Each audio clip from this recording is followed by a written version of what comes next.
अनुपमा ने कमरे में घुसते ही खुशी से अपने परिवार के लोगों को पुकारा।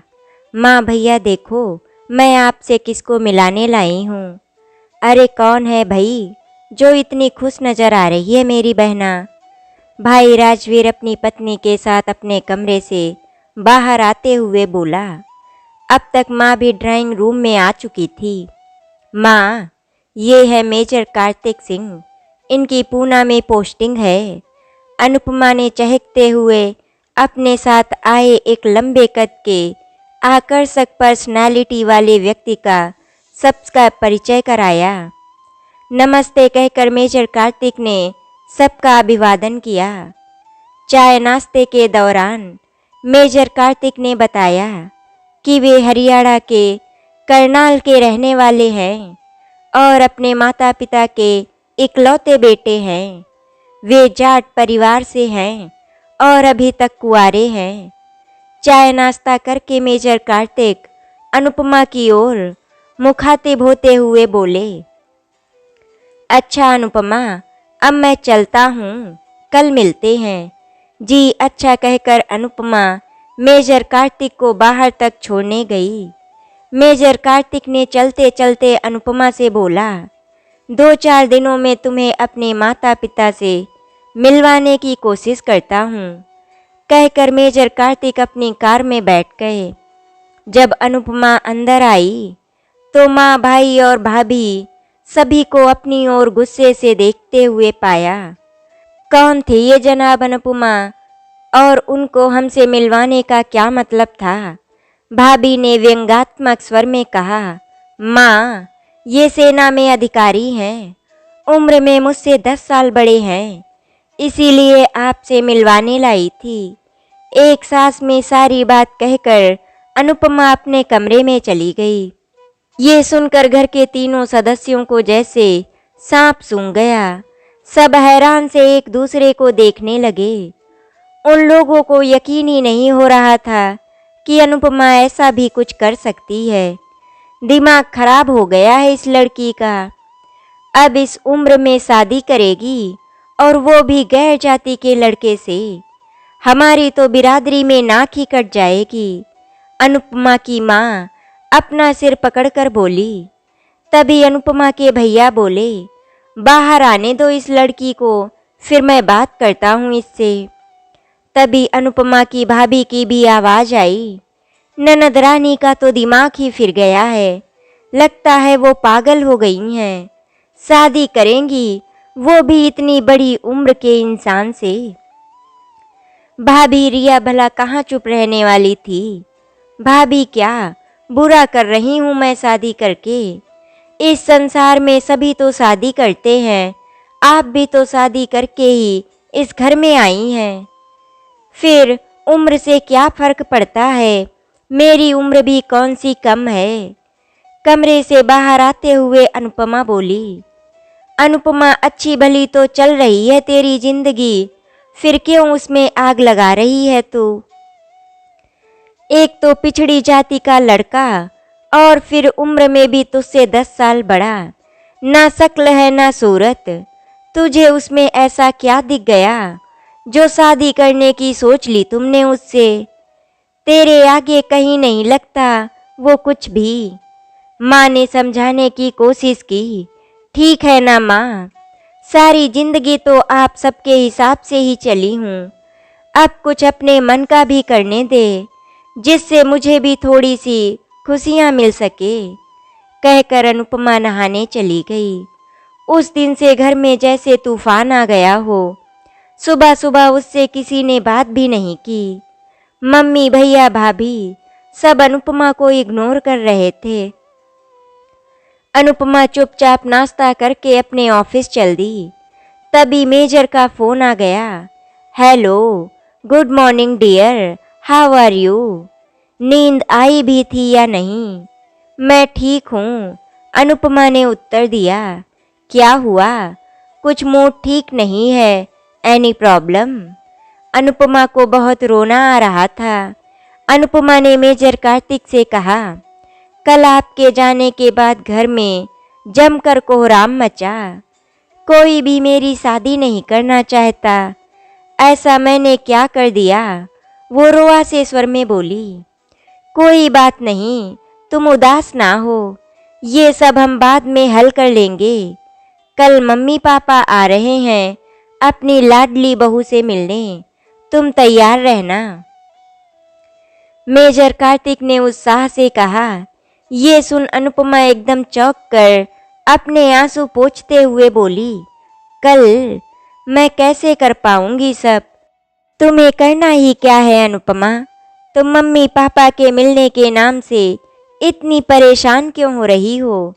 बस तैयार होकर कल 11 बजे होटल ताज पहुंच जाना, मैं वहीं मिलूंगा तुम्हें। जी वो सब तो ठीक है, पर मैं बहुत नर्वस फील कर रही हूँ, अनुपमा ने थोड़ा घबराते हुए कहा। अरे इसमें नर्वस होने की क्या बात है? मेरे माता पिता बेहद सीधे हैं, वे कब से अपनी बहू के लिए तरस रहे हैं। बस मैं ही शादी के लिए तैयार नहीं था। उनका बस चले तो आज ही शादी करके तुम्हें घर ले जाएं। ठीक है तो कल मिलते हैं, कहकर मेजर ने फ़ोन काट दिया। शाम को ऑफिस से घर आकर अनुपमा कॉफ़ी का मग लेकर बालकनी में आ खड़ी हुई। उसका मन आज से 6 माह पहले मेजर से हुई पहली मुलाकात पर चला गया था। होश संभालते ही घर की जिम्मेदारियों को निभाते निभाते वो अपने बारे में सोचना ही भूल गई थी। बस माँ, भाई, भाभी, भतीजा, यही लोग उसकी दुनिया थे।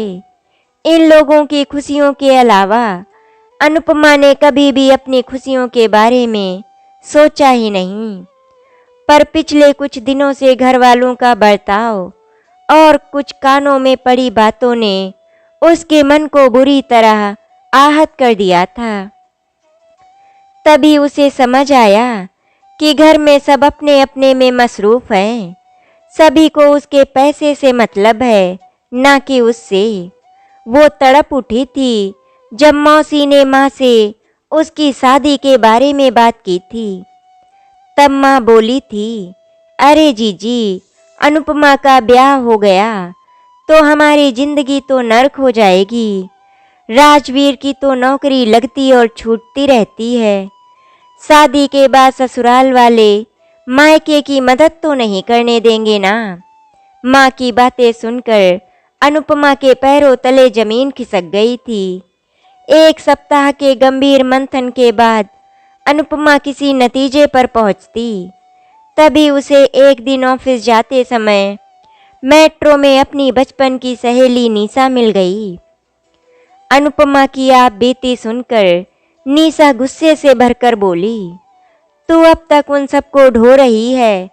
अंकल थे तब तू कमाऊ पूत थी, और अंकल के जाने के बाद सबके लिए मात्र सोने के अंडे देने वाली मुर्गी बनकर रह गई है, जिसे तेरे घरवाले शादी कर हलाल नहीं करना चाहते हैं।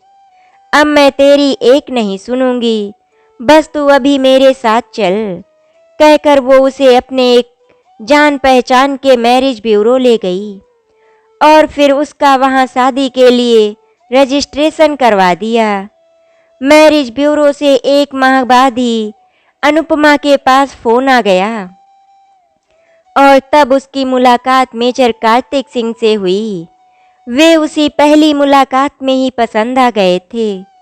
बिना लाग लपेट के उन्होंने अनुपमा को बताया कि वो 42 साल होकर भी सिर्फ इसीलिए कुंवारे हैं क्योंकि वे अपनी नौकरी में मसरूफ थे और अपनी पोस्टिंग पर उन्हें अपने परिवार को ले जाने की मनाही थी।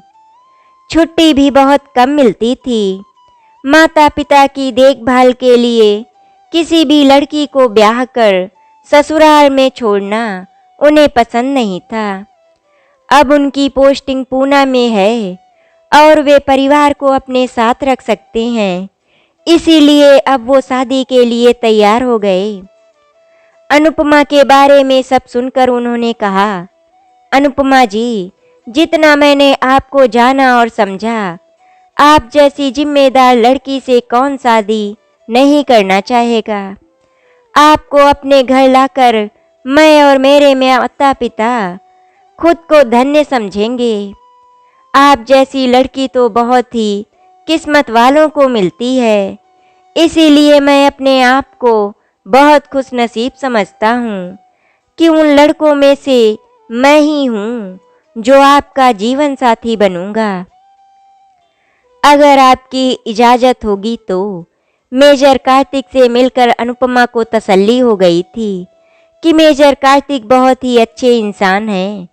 मेजर कार्तिक से होटल में मिलने के बाद अनुपमा ने वहीं से निशा को उनके बारे में बताया तो वो खुशी से बोली, अब देर मत कर अनुपमा, मेजर कार्तिक भले ही तुझसे उम्र में 10 साल बड़े हैं, जाति और कल्चर अलग है, पर उससे कोई फर्क नहीं पड़ता। तुम दोनों समझदार हो। तू अपना सब कुछ लुटाकर भी अपने ही परिवार वालों की सगी नहीं हो सकती। वे सिर्फ अपना मतलब निकाल रहे हैं और कुछ नहीं। तेरे सुख और दुख उन लोगों के लिए कोई मायने नहीं रखते। इसीलिए तू शादी करके अपना घर परिवार बसा और अपनी खुशियों से भरी जिंदगी जी। मेजर कार्तिक से कुछ मुलाकातों में ही उसकी समझ में आने लगा कि जीवन साथी के साथ जिंदगी बिताने का आनंद क्या होता है। खुद को अंदर से मजबूत करके और शादी का पक्का मन बनाने के बाद ही उसने मेजर सिंह को अपने परिवार वालों से मिलवाया था। अगले दिन सुबह अनुपमा फिरोजी रंग की शिफॉन की साड़ी पहनकर हैदराबादी मोतियों का सेट पहन घर से निकली तो माँ और भाभी उसे खा जाने वाली नजरों से देख रही थी। ताज होटल में कमरा नंबर 403 के बाहर पहुंचकर घंटी पर हाथ रखते समय उसका दिल जोर जोर से धड़क रहा था। उसे लग रहा था मानो वो जिंदगी का सबसे बड़ा इम्तिहान देने जा रही है। आज तक अनुपमा ने सारे इम्तिहान बहुत ही खुशी खुशी हिम्मत के साथ दिए थे, लेकिन आज उसे बहुत डर लग रहा था। जैसे ही दरवाजा खुला, मेजर कार्तिक सामने खड़े थे। वे उसका हाथ पकड़कर उसे अंदर तक ले गए। उसे देखते ही उनके माता पिता खड़े हो गए। अनुपमा ने हाथ जोड़कर उनका अभिवादन किया। मेजर कार्तिक की मां ने उसे अपने गले से लगा लिया और फिर बोली, कुदरत का लाख लाख शुक्र है जो उसने हमें इतनी प्यारी लड़की बहू के रूप में दी। इस दिन के लिए मेरी आंखें कब से तरस रही थी। बैठो बेटा, आराम से बैठो। मेजर कार्तिक सिंह के पिता ने उसके सिर पर प्यार से हाथ फेरते हुए कहा। अनुपमा लजाते हुए सामने रखे सोफे पर बैठ गई। बेटा, हम तुमसे कुछ पूछना चाहते हैं। हमें कार्तिक ने सब बता दिया है। हम बस तुम्हें एक बार देखना चाहते थे। बस अब तुम्हारे परिवार वालों से मिलकर शादी की डेट तय करना चाहते हैं। शाम को हम तुम्हारे घर आ रहे हैं, मेजर सिंह के पिता ने कहा। जी, जैसा आप ठीक समझे, अनुपमा सिर नीचे किए हुए शर्माते हुए बोली। हल्के फुल्के चाय नाश्ते के बाद वो घर आ गई। फ्रेश होकर चाय पीते पीते वो गंभीर स्वर में बोली, माँ, भैया मेजर साहब के माता पिता आज शाम को आकर आप दोनों से मिलकर हमारी शादी की तारीख तय करना चाहते हैं। शादी? कैसी शादी? अनुपमा, तुम्हारा दिमाग खराब हो गया है क्या? लेकिन हम लोगों का नहीं, जो हम इस शादी में शामिल होंगे, हमें ये शादी मंजूर नहीं और ना हम ऐसी किसी शादी में शामिल होंगे। हम ऐसी गैर जाति की बेमाल शादी नहीं होने देंगे। अनुपमा का भाई राजवीर तो मानो अपना आपा ही खो बैठा। पर मैंने तय कर लिया है भैया कि मैं मेजर साहब से ही शादी करूंगी। आज अनुपमा दृढ़ता से बोली। ये सुनकर राजवीर भी तेज आवाज में बोला, मैं बरसों से पापा की बनाई हुई इज्जत को मिट्टी में नहीं मिलने दूंगा। माँ, मैं तो सोच रही थी कि कम से कम आप तो मेरा साथ देंगी। माँ, तुम कुछ तो बोलो। आप क्यों चुप बैठी हो? अनुपमा ने शांति से तमाशा देख रही माँ की ओर देखकर कहा। माँ पहले से ही कुढ़ी बैठी थी, अतः गुस्से से बोली, अरे मैं क्या बोलूं, जब तुझे कुछ समझ ही नहीं आ रहा। क्या समझ नहीं आ रहा माँ? शादी ही तो कर रही हूँ, कोई गलत काम तो नहीं कर रही। अनुपमा ने लगभग रुआसे स्वर में कहा। तभी माँ ने कहा, तुझे शादी करने की क्या जरूरत है? हम लोग तो हैं ना तेरे पास। ननद रानी, आप तो बूढ़ी घोड़ी लाल लगाम वाली बात कर रही हैं, शादी वो भी इस उम्र में। भाभी, आपके अंदर थोड़ी सी भी शर्म नहीं बची क्या? भाभी ने अपनी औकात दिखा ही दी। क्यों भाभी, कल तक जब आपके लिए महंगे सूट साड़ियाँ और गहने लाती थी, तब तो बड़ी प्यारी ननद और बहन कहते कहते नहीं थकती थी आप। तब तो आप सब लोग ने मुझे अपनी सराखों पर बिठा रखा था, और आज जब मैं शादी करने के लिए बोल रही हूँ तो मैं आपके लिए बूढ़ी घोड़ी हो गई। असल में आप तीनों ही मेरी शादी नहीं करना चाहते, क्योंकि मैं आपके लिए महज एक कमाऊँ मुर्गी हूँ।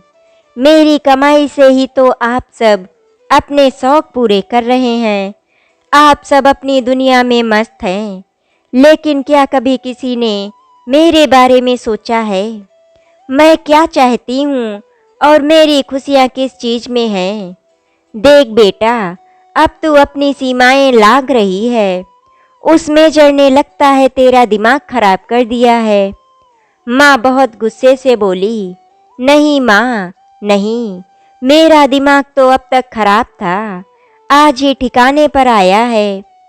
माँ याद है, पिछले महीने जब मौसी ने मेरी शादी की बात आपसे की थी, तो आप ही कह रही थी कि अनुपमा की शादी कर दी तो हम सब कैसे रहेंगे? उसी से तो घर चलता है, बताइए। इसीलिए तो आपने कभी मेरी शादी के बारे में नहीं सोचा। मैंने आपकी वो सारी बातें सुन ली थी। आप सोच भी नहीं सकती उस वक्त मेरे दिल पर क्या बीत रही थी।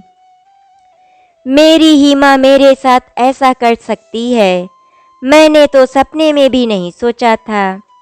छोटी बस कर, बहुत बोल ली तू। इस उम्र में ये शादी वादी के सपने देखना छोड़ दे। चैन से नौकरी कर और सबके साथ रहे जैसे अब तक रहती आई है। राजवीर ने थोड़ा नर्म होते हुए कहा। भैया, आपको याद है, आप और भाभी हमेशा नई फिल्म का पहला शो देखते हो। पिछली बार जब आप कोई फिल्म देखकर आए थे और भाभी से मेरी शादी की बात कर रहे थे, तब भाभी ने कहा था कि अनुपमा की शादी हो गई तो हमारा खर्चा नहीं चलेगा, इसीलिए जैसा चल रहा है चलने दो। और आपने कहा था, हाँ रिया, ये तो तुम सही बात कह रही हो, मेरी तनख्वाह से तो हमारा घर का गुजारा नहीं हो सकता, फिल्म देखना तो दूर की बात है। भैया, आप अपनी दुनिया में इतने व्यस्त हो गए कि मुझसे 5 साल बड़े होकर भी आपने कभी मेरे बारे में नहीं सोचा। अनुपमा ने गुस्से में कहा। तो भैया और भाभी निरुत्तर होकर एक दूसरे का मुंह देखने लगे। देख बेटा, अब इस उम्र में शादी के सपने देखना छोड़ दे। बेटा, जरा समाज के बारे में भी तो सोच। एक तो गैर जाति का लड़का, ऊपर से उम्र में 10 साल बड़ा। ये लोग बड़े चालाक होते हैं, लड़कियों की कोई इज्जत नहीं होती इनके यहाँ। मुझे तो लग रहा है वे बस तेरे पैसे के लालच में तुझसे शादी करने की बात कर रहे हैं। तू पछताएगी। माँ ने अपना आखिरी दांव चला। नहीं माँ जी, आप गलत सोच रही हैं। मेरे परिवार को पैसे का कोई लालच नहीं है। हमारा परिवार तो अनुपमा जैसी लड़की को अपने परिवार की बहू बनाकर अपने आप को धन्य समझेगा। मैं उसे जीवन की वो हर खुशी दूंगा जिस पर एक लड़की और एक पत्नी का अधिकार होता है। शादी के बाद भी ये आप लोगों पर खर्च करना चाहे तो मुझे कोई आपत्ति नहीं होगी। अनुपमा नौकरी करती है और पैसे उसके खुद के हैं, वो चाहे जैसे उसे खर्च कर सकती है।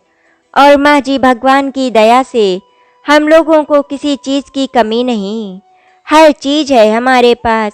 मेजर कार्तिक सिंह की आवाज़ सुनकर अनुपमा चौंक गई, जो दरवाजे की ओट में खड़े न जाने कब से घर के सदस्यों की बातें सुन रहे थे। आप यहाँ कब आए? अनुपमा ने अचकचाते हुए पूछा। अनुपमा, तुम जल्दबाजी में अपना मोबाइल होटल में ही भूल आई थी, मैं इसे देने यहाँ चला आया। अब मुझे लगता है कि मेरे मम्मी पापा को शादी तय करने के लिए यहाँ आने की ज़रूरत नहीं है। और मैं आप सबसे भी कहना चाहता हूँ कि आज से, बल्कि अभी से, इसके जीवन का हर सुख दुख मेरा है। मैंने आप सब लोगों की सारी बातें सुन ली है और अब मैं इसे यहाँ आप लोगों के बीच एक पल भी नहीं रहने दूंगा। अनुपमा, चलो मेरे साथ, हम दोनों शादी कर रहे हैं। आप लोगों को यदि उचित लगे तो आशीर्वाद देने आ जाइएगा, वरना जैसा आप लोगों को ठीक लगे वो कीजिए। शादी 1 माह बाद अदालत में होगी। उतने दिन अनुपमा मेरे घर में मेहमान की तरह रहेगी। अनुपमा के घर वालों को अपना फैसला सुनाकर मेजर कार्तिक अनुपमा का हाथ पकड़कर उसे बाहर अपनी गाड़ी तक ले गए। अनुपमा तब तक अपना सामान पैक कर चुकी थी। परिवार के तीनों सदस्य धूल उड़ती गाड़ी को चुपचाप जाते देखते रह गए। अनुपमा ने मेजर कार्तिक के कंधे पर सिर टिकाकर अपनी आंखें मूंद ली, मानो जीवन में आने वाले नए उजाले के सपने देखने की कोशिश कर रही हो। आशा करती हूँ आपको हमारी कहानी अच्छी लगी होगी। अगर आपको हमारी कहानी अच्छी लगी तो वीडियो को लाइक एंड शेयर करें, चैनल को सब्सक्राइब करें। वीडियो देखने के लिए आपका धन्यवाद।